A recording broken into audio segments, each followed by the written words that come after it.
បាទសួស្តីបងប្អូនអរគ្នាបាទថ្ងៃនេះខ្ញុំសូមលើកយកវីដេអូមួយទាក់ទងជាមួយនឹងការតម្លើង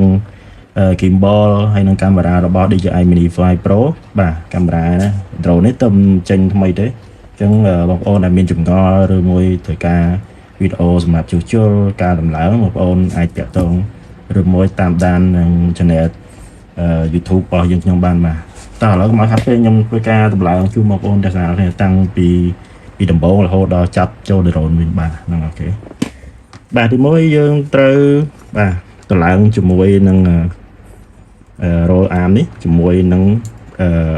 ងroll motor ចូលនេះសិនហ្នឹងហើយអាហ្នឹងប្រើខ្ចៅ4គ្រាប់ណាបាទខ្ចៅ4គ្រាប់ចាប់ចូលសិនមកហ្នឹងហើយ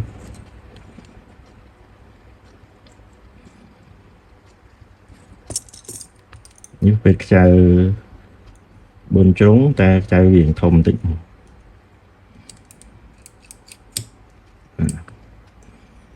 4គ្រាប់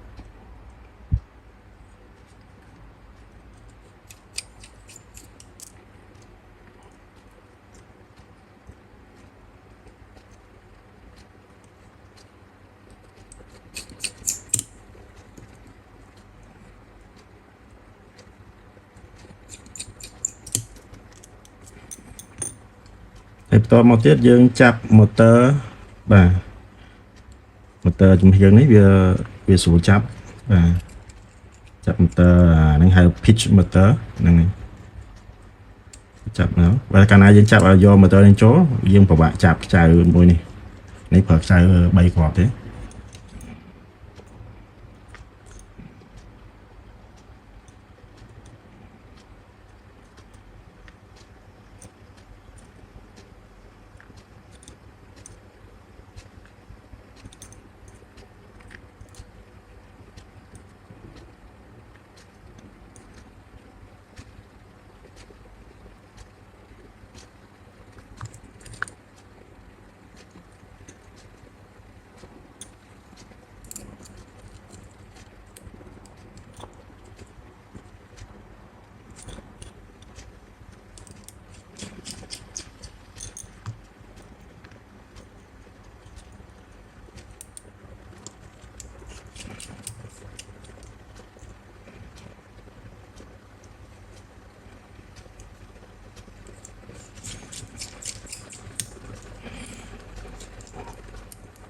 បងតែមួហ្នឹងឲ្យណែនកុំឲ្យដល់ពេលយើងហត់ទៅវាញ័រលីសូសលេងម៉ូទ័រអញ្ចឹងតែកាលណាញ័រវាលូសូត្ររ៉ែពេលហ្នឹងអូខេណែនហើយបន្តមកទៅយើងចាប់ម៉ូទ័រយកម៉ូទ័រហ្នឹងបាទម៉ូទ័រលើអាហ្នឹង4គ្រាប់ដែរ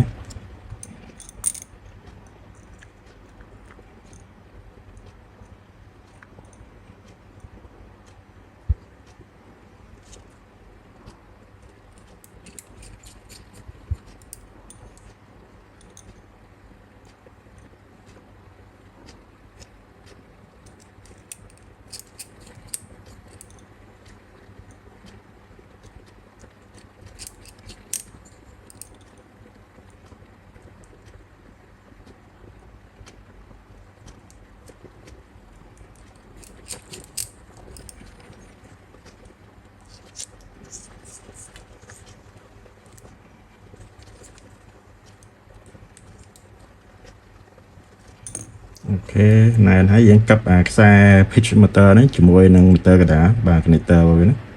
យើងកាប់វាចូល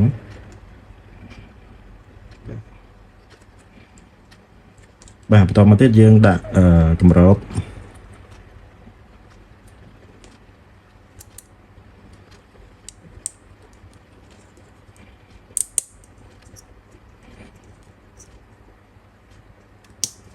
អូខេបាទបន្តមកយើងត្រូវរត់ខ្សែបា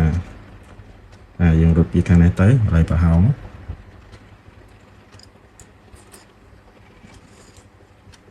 ហើយរត់ចូលមកតាមបដាងនេះវិញ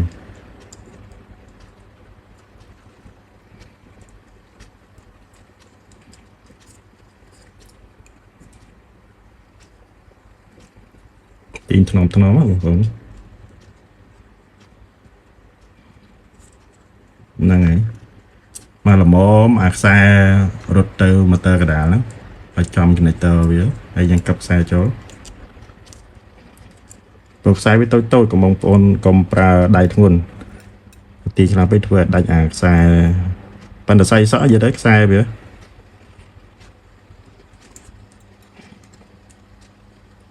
បាទអូខេ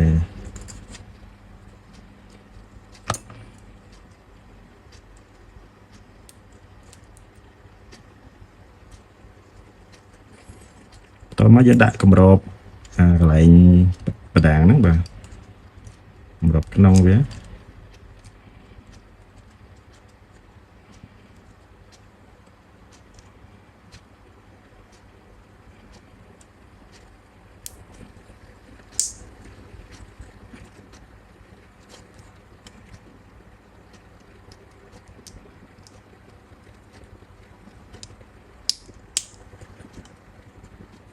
ចូលហើយបន្តមកទៀតយើងរត់ខ្សែទៅកាមេរ៉ាមុខ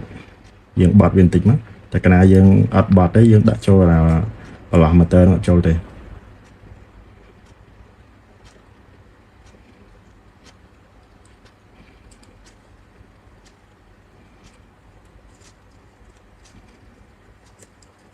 បាទចំពោះខ្សែឡើយនេះយើងកុំអាកាប់ចូលដើម្បីយើងទុកមាន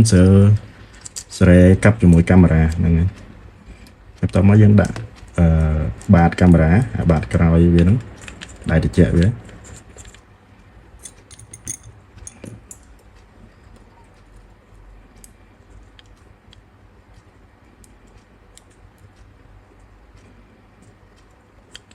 អូខេ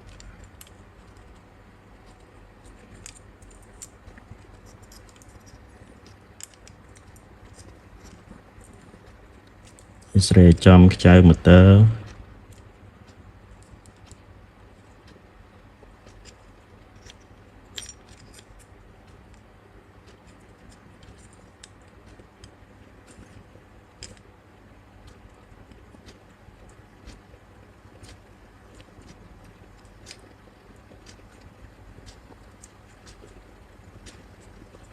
បាទម៉ូទ័រហ្នឹងវាមានខ្សែ3គ្រាប់តែកាលណាយើងដាក់ខុសមុំវាក៏អត់ចូលដែរបាទយើងមើលស្រែហើយមុំចាប់ខ្ចៅហ្នឹង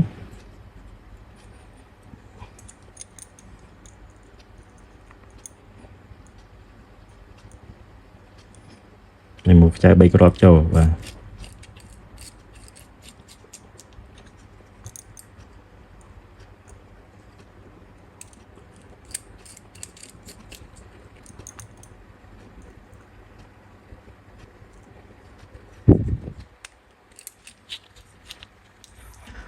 ហើយមកទៀតជាកលឹះសម្រាប់បងប្អូនងាយស្រួលតម្លើងបងប្អូនខ្លាចថាមើលទៅពិបាកយល់ហើយពេលដល់ហើយយើងគូស Fert ក្រហមឬមួយ Fert ខ្មៅចំណាំម៉ូទ័រហើយនឹងជាមួយនឹងបាតកាមេរ៉ាហ្នឹងវាត្រឹមណាត្រឹមណីអញ្ចឹងបាទកុំឲ្យខុសបាទមានតែវិធីហ្នឹងឲ្យលឿនគូស Fert ក្រហមចំណាំទៅអូខេឥឡូវយើងរត់ខ្សែចូលហើយឥឡូវយើង connect ខ្សែនេះជាមួយនឹងកាមេរ៉ា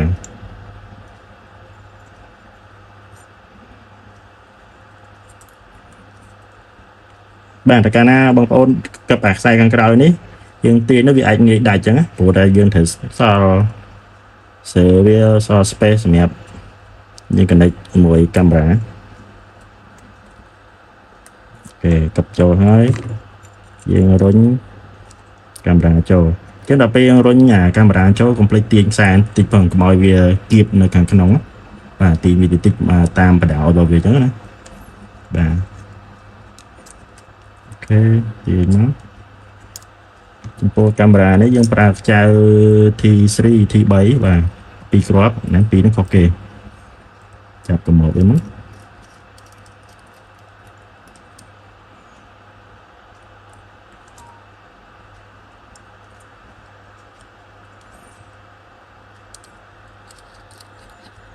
គេចូលហើយ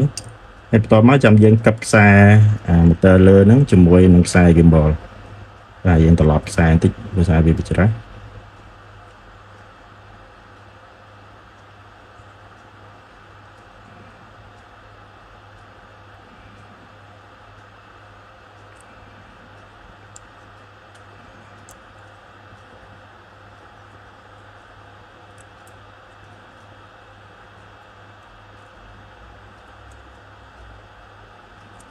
ok dân cấp xa choต่อไปยังกับแซ่หลายบาทข้างกราวนี่ยังบัดกาดิมั้ยนั่นไงมาวิสัท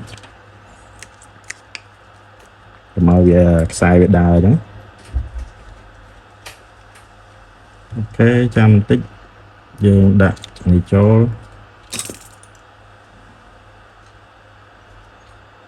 bằng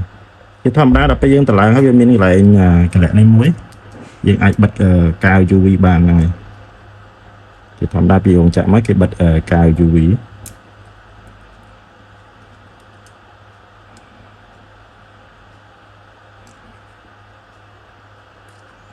bà dương rút tam xa là kia đặt hỏi nó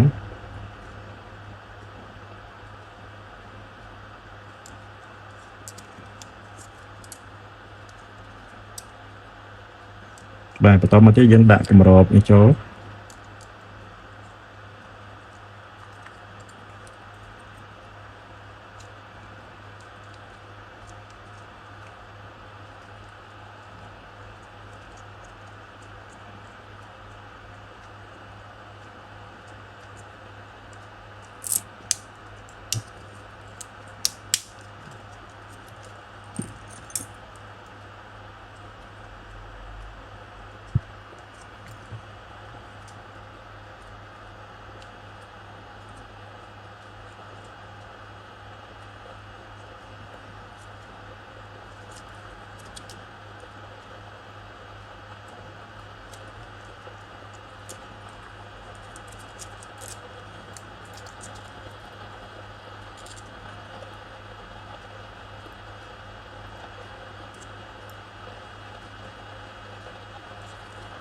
bà chỉ thăm đá nó bên mình cầm rộp bên môi tiết đấy bà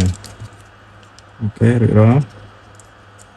ở đây dương mau cần đặt cho môi chương bà chương môi tiết khăn khỏi trạch xa camera bà dùng cho máu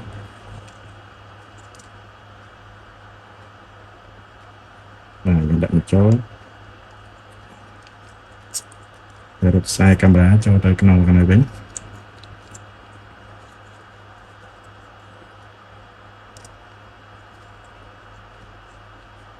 bà thì mi là những số máy rất là nhẹ nhảy và lại như vừa bọt cho bọt lại bây giờ là vừa dương phải hết ra là khôi đặt lại bọt cho bọt làm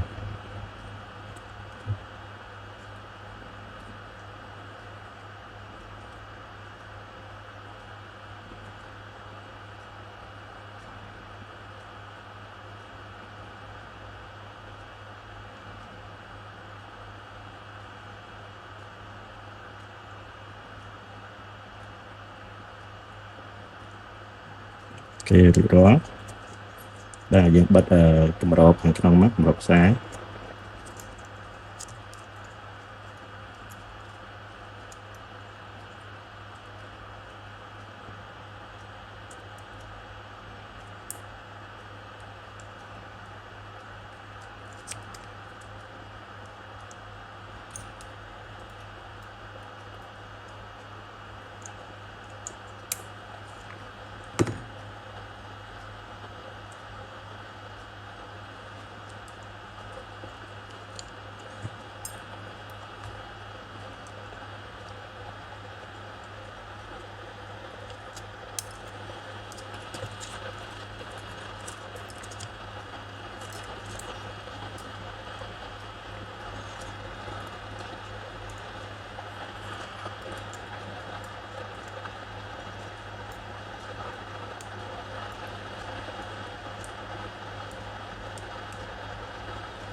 bà cặp sai khả năng hiện này anh tích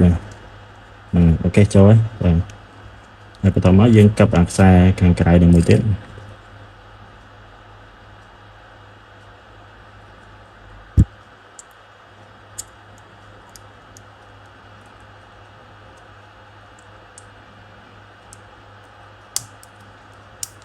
ok và chứng bị rồi chứ bà bông phô là miền cái một mấy complete đại cái một phong để xa drone này bật cái một hay nhung về spare part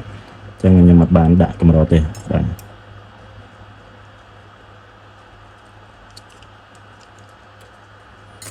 ok bị rồi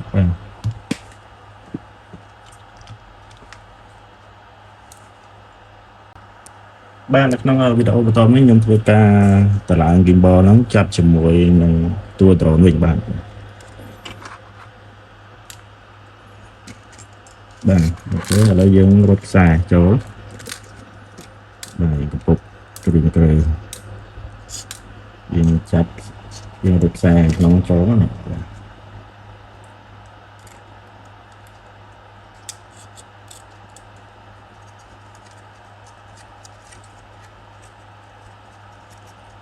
mấy ở ban cho mình hiện sống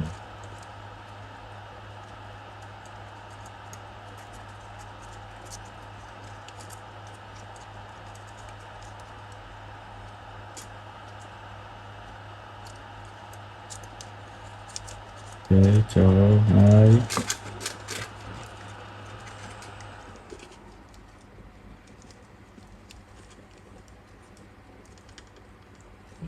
xa thằng nó hiện nay được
chỗ bằng cái này mới tiết chỗ bằng và tôi nói dương chặt cho tụi mình nó nơi càng cao mình và làm việc chui tục xa giờ cũng ở việc khổ gì chứ mà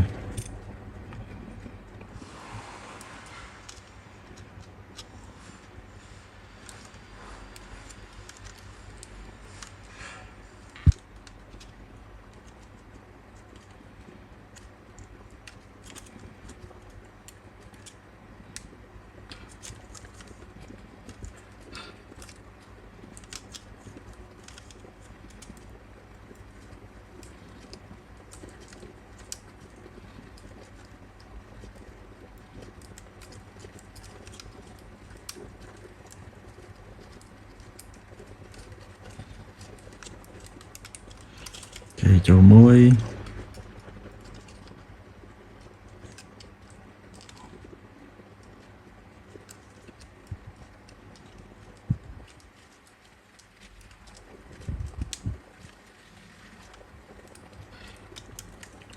chỗ tí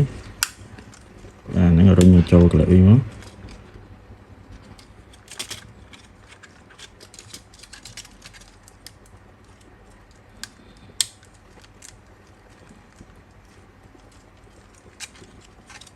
xa đã trốn việc bọc vị tua vị ấy chẳng và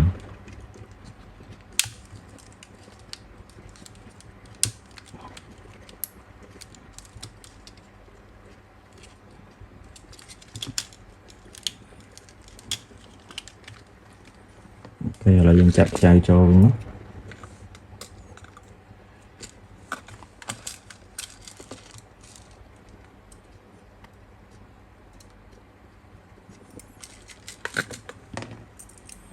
chai thì phải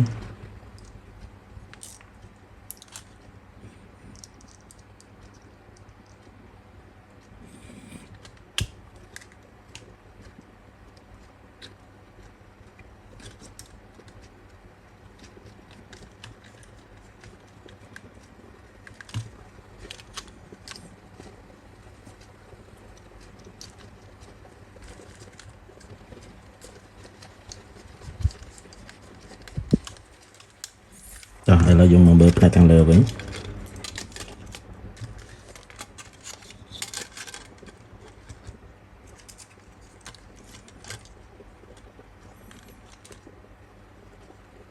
អានេះយើងមើលមានខាងឆ្វេងស្ដាំបាទនេះខាង L ខាងឆ្វេងតមកយើងអត់ទាន់ចាប់ខ្ចៅទេបាទយើងចាប់អាច័រទុកដំណឹងចូលជាមួយ gimbal សិនអូ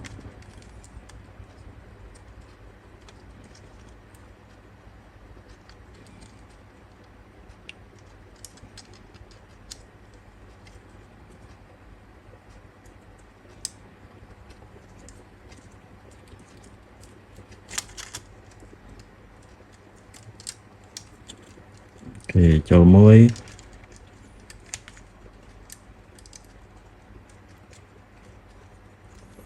អាហ្នឹងយើងប្រើ T5 ដែរតែខ្ចៅតូច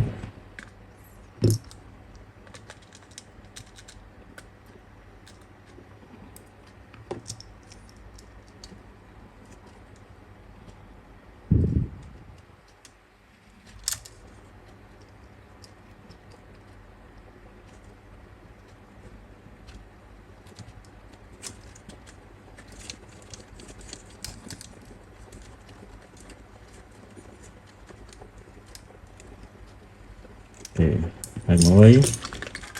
នៅខាងស្ដាំ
បាទnóវាបុកវាតិចបាទអញ្ចឹងវាពិបាកដាក់អ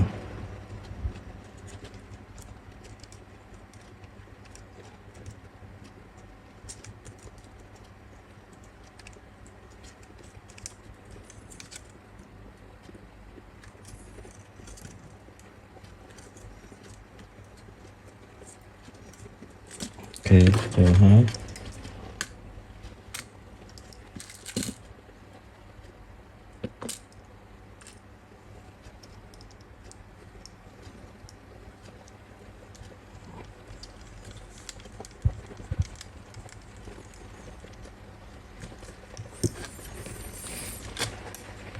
បាទឥឡូវយើងបកស្កុតនឹងចេញមកបាទ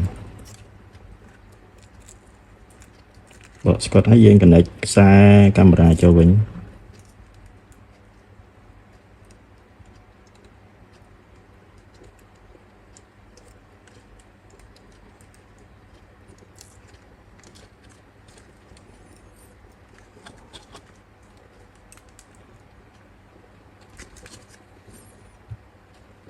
តមកទៀតយើងប្រើកន្លះបាទយើងទាញស្កុតនេះមកបិទសិនមក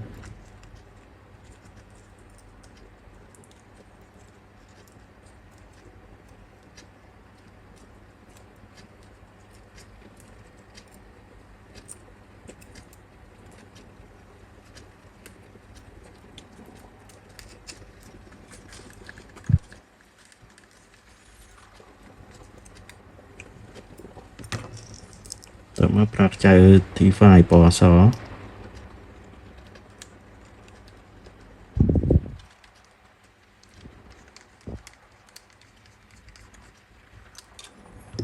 ូខេបន្តមកយើងទាញស្កុតខាងលើមកវិញបាទយើងចាប់វាដូចតម្រងដើមអញ្ចឹង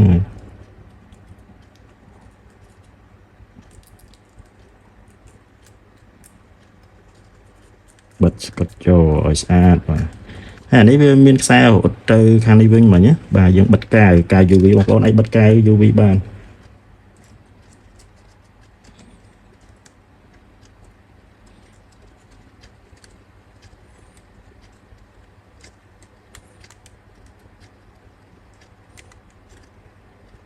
បាទអូខេរួចរាល់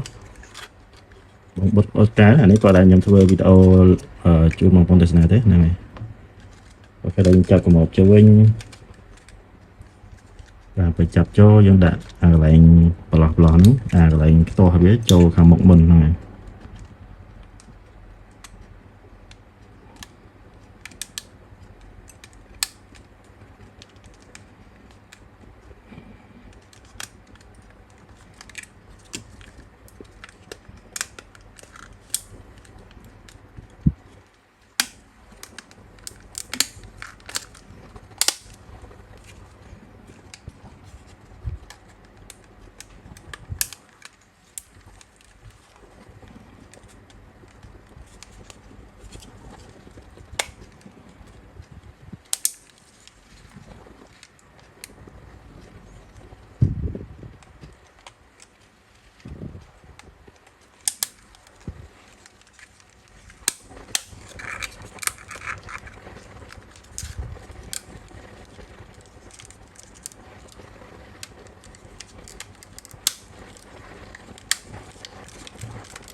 ចូលសំណុំមកវាវិញ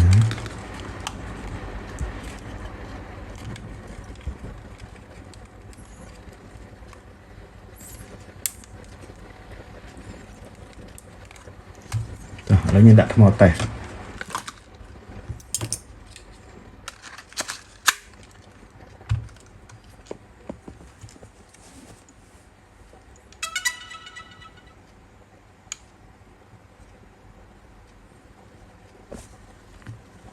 អូខេដែរហើយហ្នឹងហើយបាទឥឡូវខ្ញុំតេស្តទៅឆែកមើលទៅលើកាមេរ៉ាបាទវាដំណើរការអីប្រកដីវិញអត់បាទហ្នឹង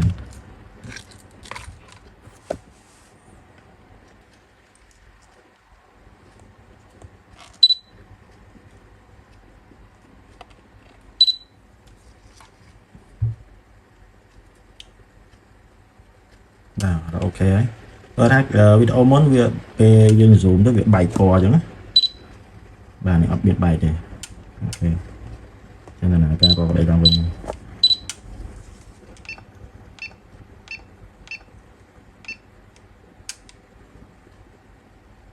បាទចាំ7 3 60អីក៏បានណាអត់បញ្ហាបាទសម្រាប់បងប្អូនដែលមានតម្រូវការដ្រូនមកទឹកដ្រូនថ្មីឬការជួសជុលបាទដ្រូនលាក់ទឹកសារទឹកប្រៃជួសជុលដូរសបកដូរគ្រឿងអីបាទបងប្អូនអាចតមកបាទគ្រឿង DJI មានគ្រប់ប្រភេទបាទសូមអរគុណសម្រាប់ការតាមដានទស្សនាវីដេអូនេះតាំងពីដើមមកចប់បាទសូមអរគុណ